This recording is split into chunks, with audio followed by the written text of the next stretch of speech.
So my name is Julie Watson. I'm the Chief Executive of Women's Aid East and Midlothian. That role means that I've got overall responsibility for the running and management of the charity. Our organisation works with women, children and young people who've been subjected to domestic abuse, and our role is to provide support. I think it's specialist support. We provide advocacy and information, and we also have a refuge provision service. This organisation exists to eradicate all forms of violence against women and girls. When we talk about violence against women and girls, we are thinking about all forms of gender-based violence. So those are harms that are predominantly perpetrated against women. Women experience them specifically because they are women. And they will include different types of harms. For example, domestic abuse, sexual assault and rape, commercial sexual exploitation. So domestic abuse does not discriminate. It can happen to anybody, and we recognise that domestic abuse can happen in any form of relationship. Obviously, within our organisation, we are providing support to women victims. So in our experience, it is where a perpetrator uses a purposeful, sustained pattern of behaviours and tactics towards the woman that's in that relationship. And they use those tactics because they want to exert power and control.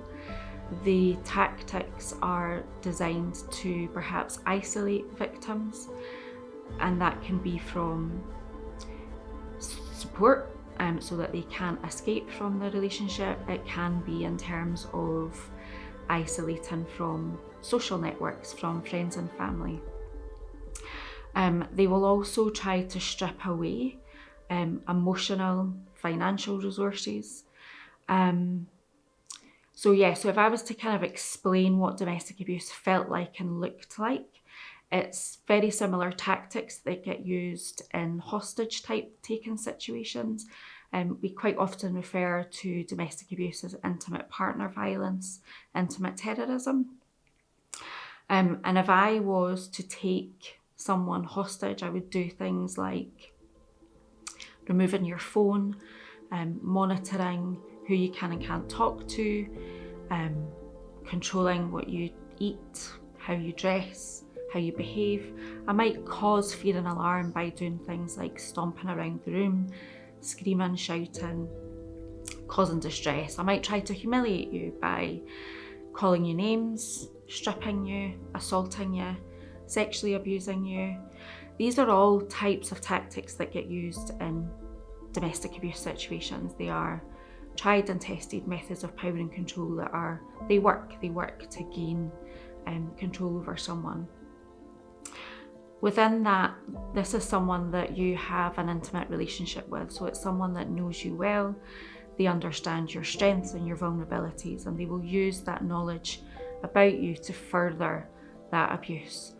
So for example, that could be if they know that I am an addict, then they might manipulate my use of alcohol, drug use. It could be that they know that I'm frightened of the dark, so they will do things like perpetrating abuse by turning all of the electricity off, making sure that a lot of abuse is perpetrated in the dark so that it further enhances how I feel.